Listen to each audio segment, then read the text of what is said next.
welcome to my YouTube channel Blank. My name is Iron and today is gonna be another speed paint with a creepypasta. But this one's different because it's a choose your own adventure kind of thing. So it suits this speed paint because the word for this was adventure. So here we go. Enjoy. The name of this creepypasta is Detention, and it's written by Charmingly Shallow. Detention. Joel hated detention. Detention and Mr. Briars and his classmates. Detention, Mr. Briars and his classmates. And school in general. Pretty much anything and anyone associated with school he hated. Not that he showed it though. He was pretty good at playing the game in company and to his parents. But that didn't do anything to reduce his dislike of it all. Detention was at number 1 though, on his list of hates. Mr. Briars had unceremoniously picked him out at the end of his final class of the day for some minor infraction, dumping him in an empty classroom with orders to read a book silently, with the added kicker that he couldn't leave until he'd finish it. He hadn't argued. Mr. Briars had it in for him for some reason, always singling him out, always watching him from the corner of his eye. Whatever. Going with the flow seemed the best option to deal with the asshole for the time being. Joel turned the book over in his hands. It was a light, slim book. The cover a garish cartoon picture of various men dressed in green tights and tunics, carrying a variety of swords and wooden staffs, except for the one that stood in the middle of the group, holding a bow and bearing a wide smile on a blonde mustached face beneath a hood. Joel groaned inwardly as he read the title in typical Old English font emblazoned across the top. A Tale of Sherwood Forest. A Choose Your Own Adventure Fate. A Choose Your Own Fate adventure. Great, he thought sarcastically.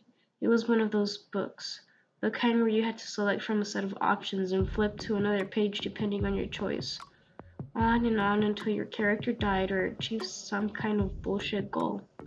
The last time he'd read one of these, he must have been 10 or 11, and even then he'd grown bored with it and hadn't finished. Mr. Briars would probably test him on it when he came back like the unapologetic shit he was. So he'd best just get it over with. Slouching back in his chair, Joel turned to the first page. Welcome, adventurer. You have come seeking fame and fortune by joining Robin Hood's merry men. Tarry, not in the woods though. Hold fast to your decisions and you shall find the goal you seek. Joel snorted derivatively before continuing on to the first section. 1. Sunlight pierces the canopy of trees high above you, sending shafts of light through the sky of leaves to illuminate your path. You entered Sherwood Forest but a short time ago, and already it is as if the woods have swallowed you whole. You have on you your trusty sword, 3 days' worth of provisions, flint and tinder, plus a warm cloak which seems a burden on such a fine summer's day. The forest path is wide and the day pleasant, and your heart beats strongly in your chest. Today is the day when you shall achieve your goal. You will find Sir Robin of Locksley, the fabled Robin Hood, and join his troop of merry men. It's not long before you come upon a fork in the path. To the left, it curls off toward an area of the forest where a villager told you a small river runs through, but that there are plenty of man-made fordings available should you look. To the right, the path is more or less straight, but appears to head into a dark, dense part of the forest, which looks rather foreboding. If you wish to go left toward the river, turn to 8. If you wish to go down the ominous forest path, turn to 11. It read like any one of these books he'd picked of before. Joe looked at the options. Only an idiot goes looking for trouble in the dark and foreboding places, he thought. And wasn't a river crossing and a contest a part of the rubber? And wasn't a river crossing and a contest a part of the Robin Hood legend? He chose accordingly. I would have chosen 8 too. 8. Before you even see the river, your ears pick up the sound of swift running water somewhere up ahead. You quicken your pace, eager to both see the source of the sound, but also to splash some water in your face to relieve yourself of some of the heat you feel from such a long walk. You pass a large gnarled oak tree and finally see the fast-flowing river, the sunlight bouncing off its surface. And is that a fish or two you see slicing beneath? Kneeling by the bank, you dip your cloth into the cool, refreshing water, then lift it and place it gingerly on the back of your neck. The initial cold is a shock, but a welcome one, and you feel the coolness spread through your body. The bigger shock, though, is when you hear a loud voice calling from across the way. "Ho, stranger! If you seek to cross this river, you must first pass me." You look up in surprise and see a giant of a man, dressed in a dark brown leather jerkin, with hands almost as big as the thick beard upon his rugged face, stood on the opposite bank next to a large log which breasts the river. In his right hand stands a long, thick piece of wood. You recognize it as a quarterstaff, and that he must be none other than Little John himself, one of the fabled merry men you seek. In an instant you understand his meaning, and looking next to the large log on your side of the bank is another quarterstaff, obviously for the use of travelers such as you. Finally, a chance to prove yourself. Despite your eagerness, however, he does look rather large, and you wonder at your chances. If you wish to fight Little John, turn to 15. Why do they call him little if he's a giant? If you wish to return the way you came and try the other path, turn to 11. Ha! He knew it. Barely in, and he was already dealing with one of the merry men. Joel wanted this over with, so going back wasn't an option. Best to carry on forward and get it done. 15. Eagerly you sweep the quarterstaff up into your hand and approach the log bridge. As you step on carefully, so does Little John, easily twirling the quarterstaff in his hand. You wonder to yourself how many people have come this way before, only to find themselves unceremoniously beaten and punished into the river. That your opponent is confident there is no doubt, but if the stories are true, his naivety is just as strong as his biceps. Should you fight fairly or trick him somehow? If you wish to retreat and try the other path, turn to 11. If you wish to fight fairly, turn to 18. If you wish to cheat, turn to 23. Now that was an interesting option, he thought. Again, going back wasn't going to happen. Of the other two choices, though, Joel knew which one he leant towards. Fighting fairly may be the more honorable way, but to him the result was always the key factor to his way of thinking. 23. Hell yeah. As you approach him, you raise your quarterstaff in what you hope is a defensive position. He smiles humoredly, rolls his shoulders to loosen himself up, winks and quickly raises his staff for an almighty blow. As his staff reaches his peak, you pretend to look past him and shout, "Bear!" His head whips round to check, instantly forgetting about you. You take your chance, raise your staff high, and aim a truly thunderous whack across his skull. Your arms vibrate with the impact, and you think you're going to drop the staff. Nervously, you watch as Little John turns his head back to face you. His face moves quickly from confusion to anger, and then daze. He falls to his knees and topples off the log, but is still able in his daze to roughly grab at a protruding broken branch on the underside of the trunk. The cold water returns him partly to his senses, and he slowly grins up at you before speaking. "Well done, stranger. Robin has need of men with sense as well as strength. Give me your hand and I'll take you to him. If you offer him your hand, turn to 26. If you wait for him to climb back up himself, turn to 31. It was a difficult choice, Joel realized. Offering to help him up would put him in a dangerous position. Off balance, Little John could put him into the water or anything. Joel could see the way the book was heading though. Once you bested an opponent in this fairy tale land of good and evil, you always fell back on the honorable option. He thought it a load of crap, but the answer the book was suspecting was obvious at this point. 26. You look down at Little John, bedraggled and wet and being buffeted by the water, and offer your hand to help him up. As he reaches up to grasp your hand though, you instead wrap your offered hand once more around the quarterstaff and drive its end into his face, catching him off guard. You feel the impact resonate up the wood as his nose shatters beneath the blow. He blows in rage and agony, one hand moving to cover his now bloody face. You quickly strike at his remaining hand holding the branch under the log and hear the satisfying crack of broken bone. He yells once more and releases his hold, the river quickly drawing him under and away. You watch him struggle for a short while, then throw both quarterstaffs into the water and carry on your way. Turn to 28. Okay, Joe thought. What the hell just happened? He hadn't expected that at all. Thinking about it though, it made a lot of sense. Who knew what Little John might have tried? His character's response was sensible. He'd lulled his opponent and then acted, removing a potential danger. Joel found himself warming to this book. 28.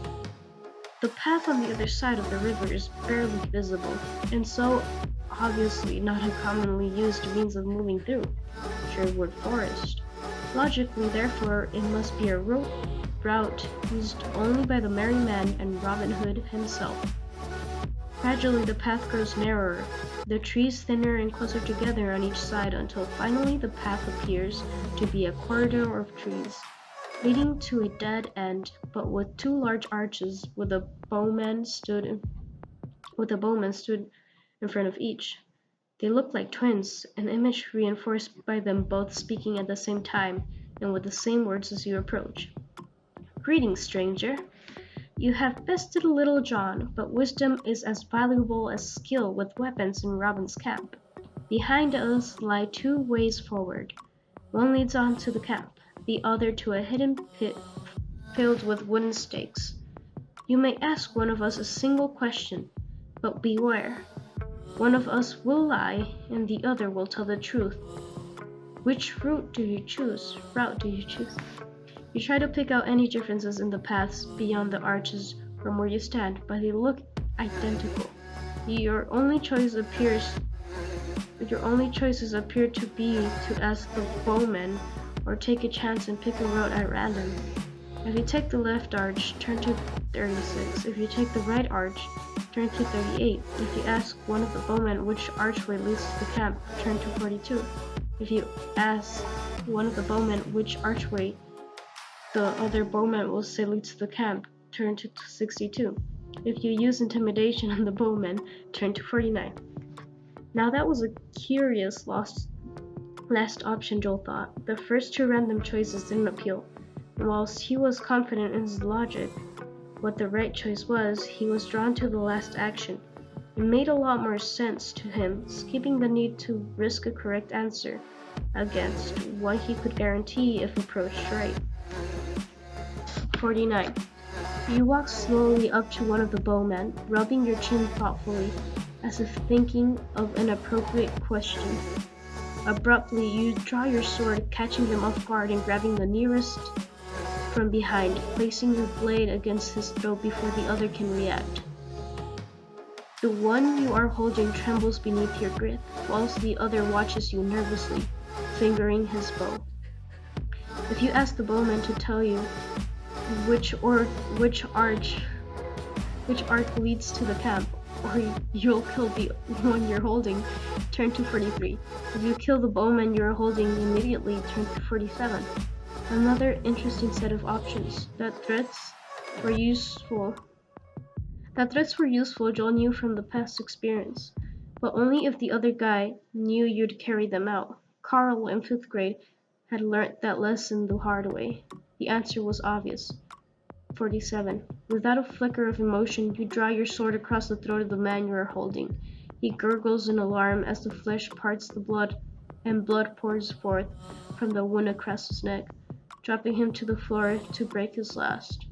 You point your blade to the stomach of the other bowman. If you ask the remaining bowman to tell you which arc leads to the camp, turn to 56. If you force the bowman to go ahead of you by sword pointing through one of the arches, turn to 53. Both choices would work, Joel thought casually, but one of them obviously added an element of insurance to his character's survival.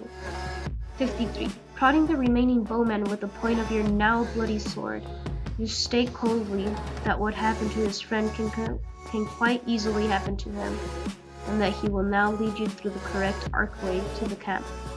Reluctantly, he moves toward the right arc. If you follow the remaining bowman through the arc, turn to 68. If you first run the remaining bowman through with your sword, killing him, turn to 65. Joel was torn at this one. It wasn't as obvious an answer as the last. Keeping the remaining bowman alive added an element of risk if he tried to escape. But then how far did the man's loyalty to Robin Hood and his cause go? So far as to pick the wrong archway even, thus risking his own life. Despite the risks, having the captive bowman along gave Joel more options, he realized. 68. The bowman has been stumbling ahead of you forlornly at sword point for a few minutes when you notice his furtive glances back and the slowing of his pace. Prepared, you wait until he makes his move. 10 steps later, he spins and makes a grab for your sword. You efficiently stab him through the stomach, then kick his shuddering body off your blade. As he falls backward, the earth ahead of you gives way and his body falls into the trap you had previously been warned about. Skirting the edge, you look down to see his bloody and broken form, pierced upon multiple sharpened stakes, one piercing his cheek and exiting his mouth and giving him a permanently chalked expression.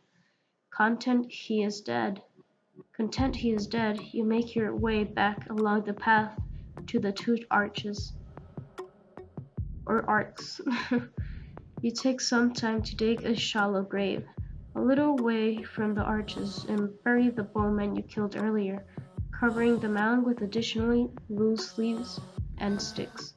Once happy with your work, you turn and take the left archway. Turn to 22.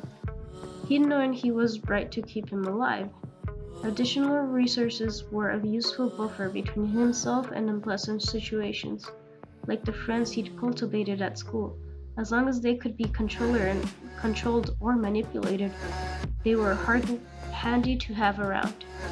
Those that weren't could be discarded easily enough later on should the need arise. 22.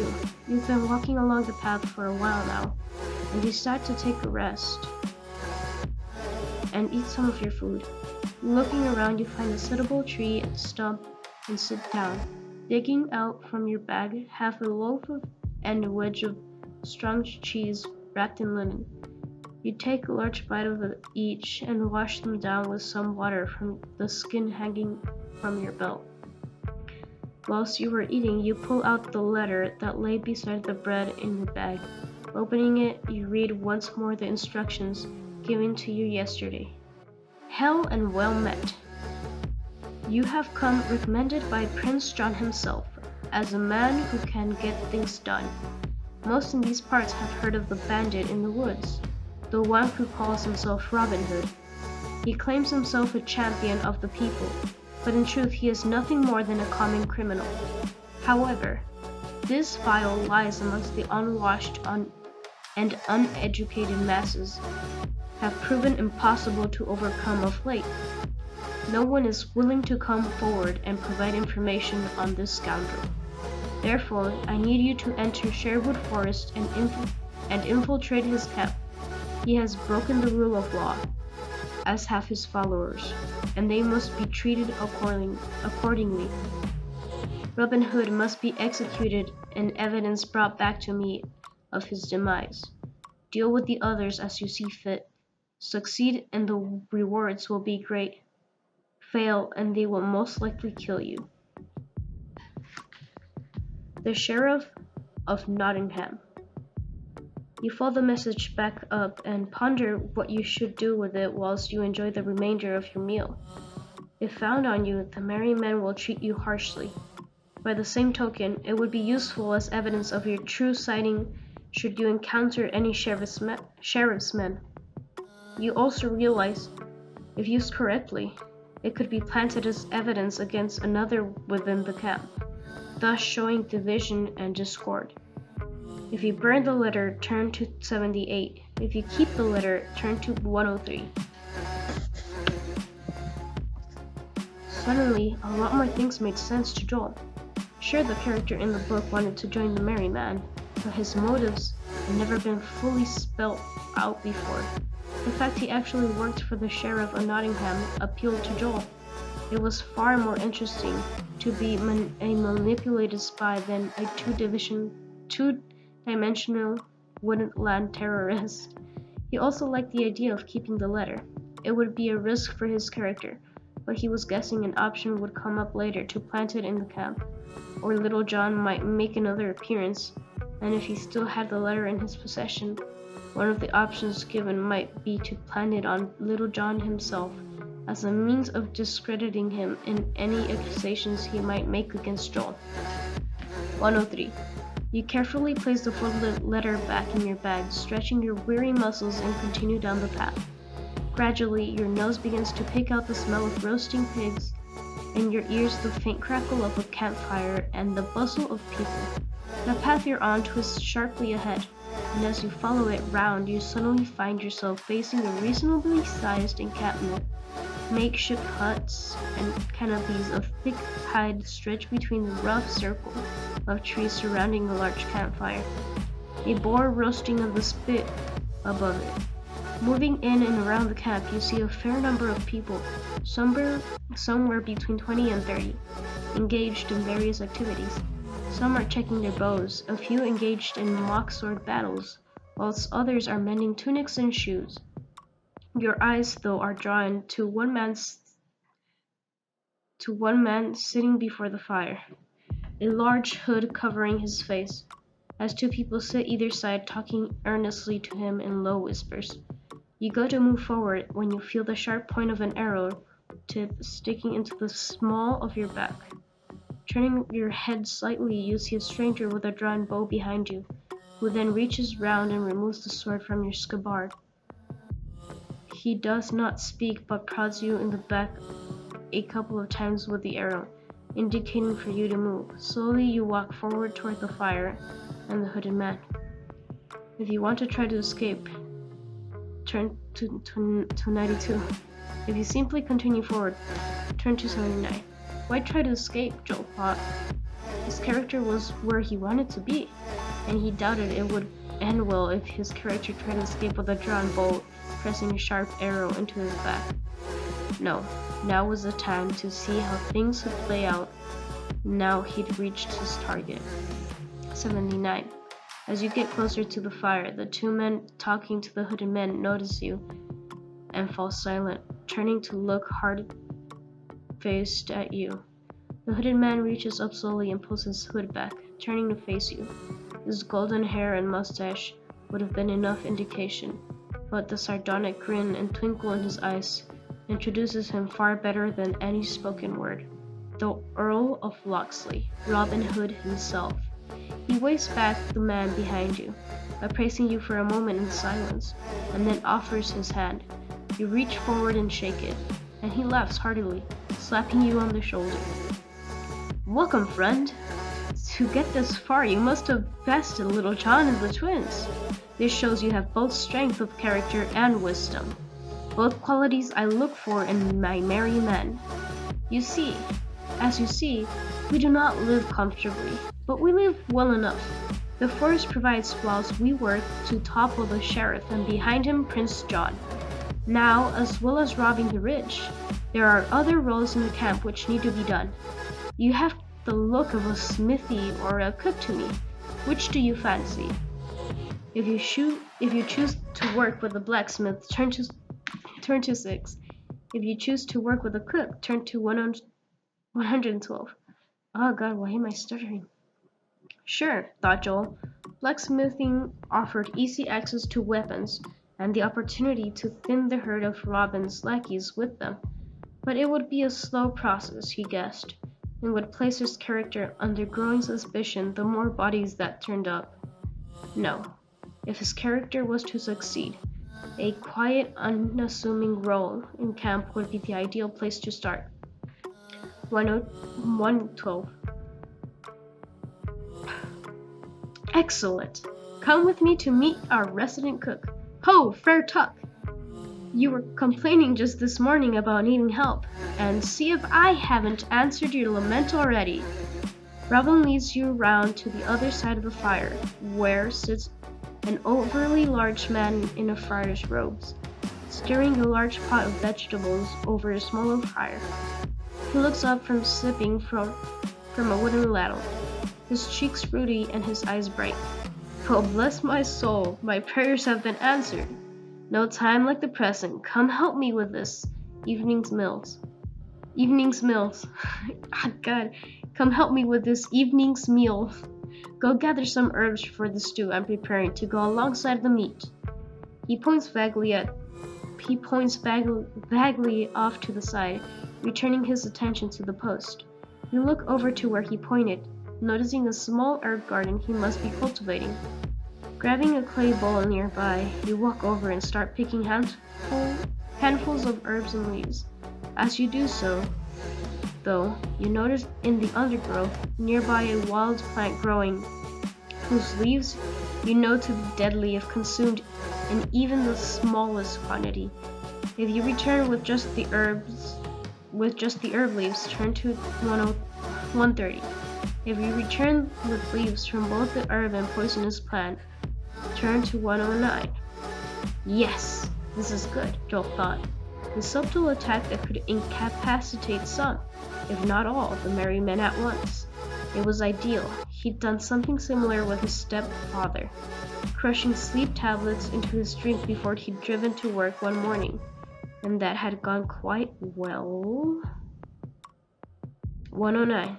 You walk back over casually, being careful to keep the clay bowl hidden by your body to avoid Friar's eyes noticing the difference in leaves. Grabbing a pestle and mortar, you quickly grind the leaves down until they are the same unidentifiable shreds.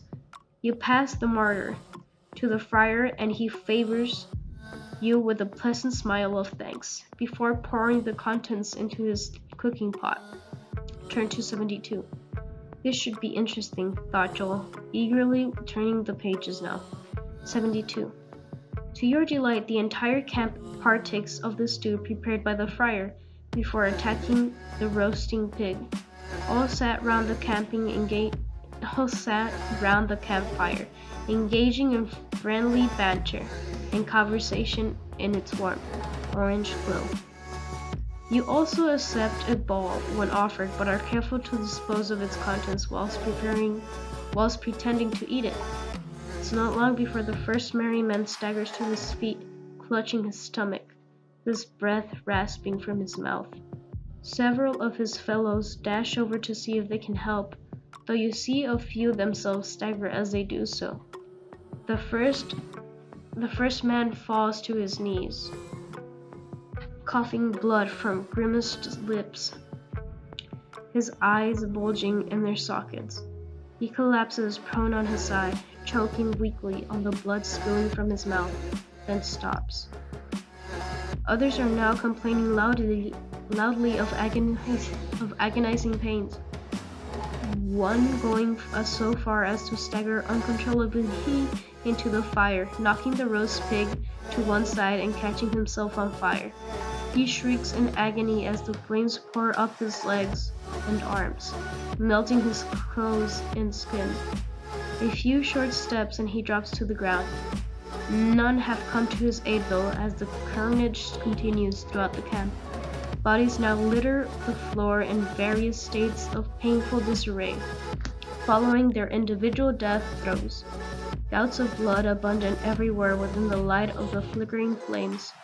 You pick your way through the bodies looking for Robin. As the only one with a hood, it doesn't take long to find him. Surprisingly, he still breathes, though with difficulty, through blood-speckled lips. He has propped himself up against a log as you walk over, his eyes displaying that he knows what has befallen him and his men. And so my dream ends, struck down from within by a traitor.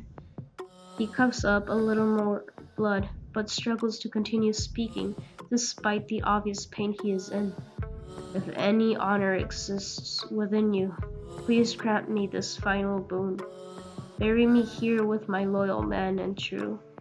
Do not make me a spectacle for the sheriff, I beg.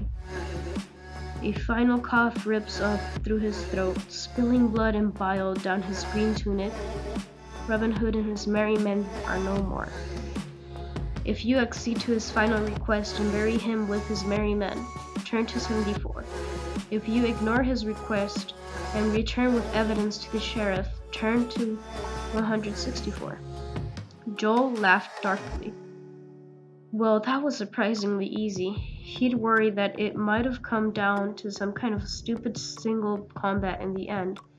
Violence had its place as a tool, but it still had the element of unpredictability.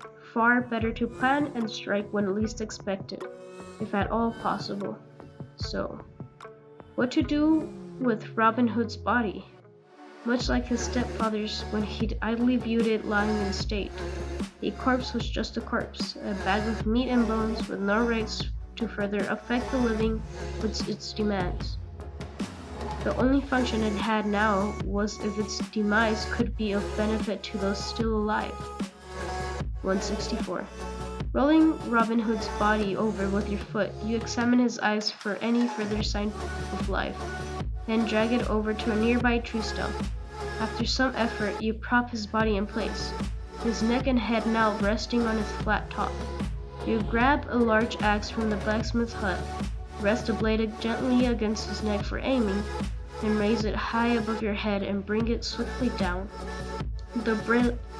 The blade easily cleaves through, blood spurting from the gaping wound as his head rolls down next to the stump.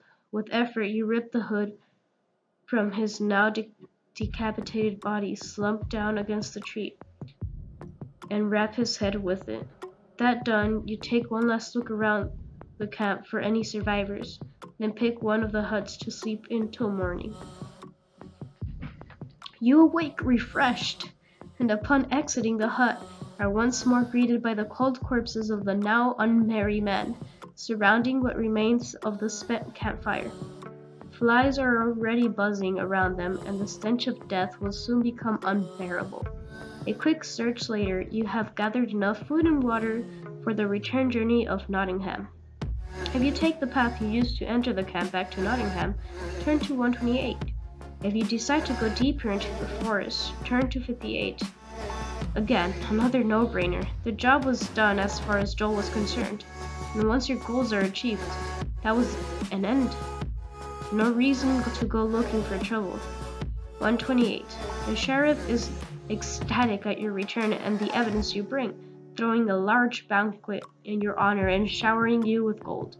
He also mentions that the Prince John has decreed that on the successful completion of your mission, you will be both knighted and awarded all of the lands previously owned by the late Earl of Locksley. 3 days later, dressed in the fine garb of a nobleman, and with your own servants, the sheriff bids you farewell from his castle as you leave to take up your new position.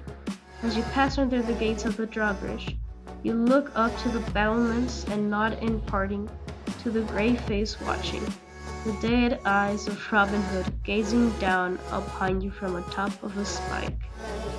The end. Now turn to 154. What? There's more? Probably a recommendation to read more of the books in the series, thought Joel.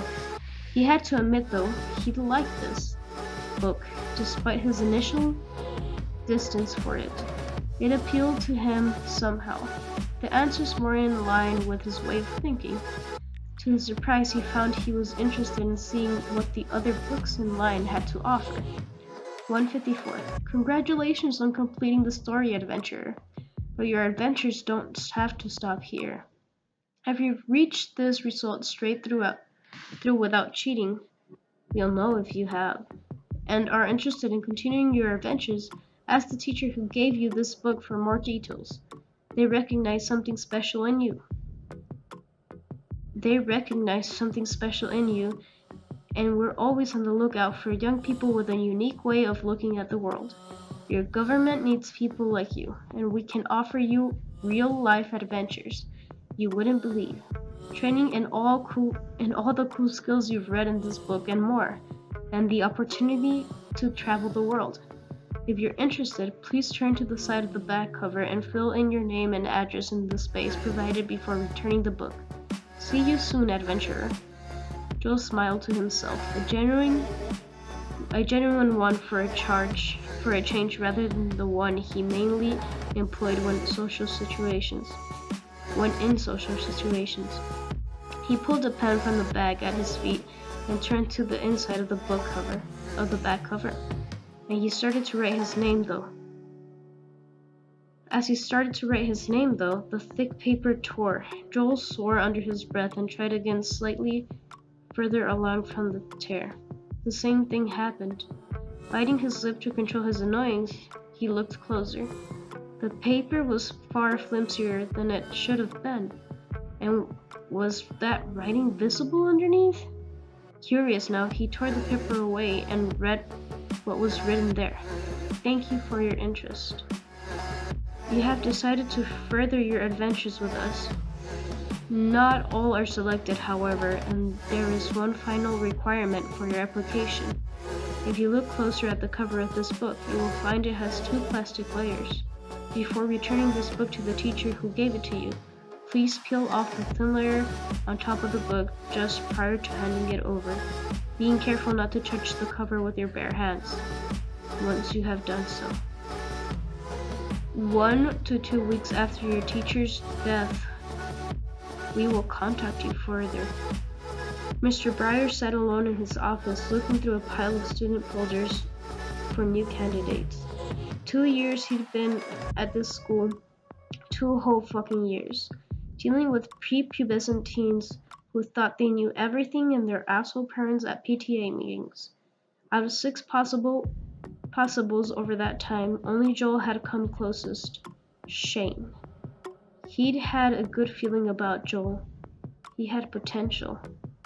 Despite all the psych, profiles, and observation, it still came down to the book as the final test and stage 1 requirement.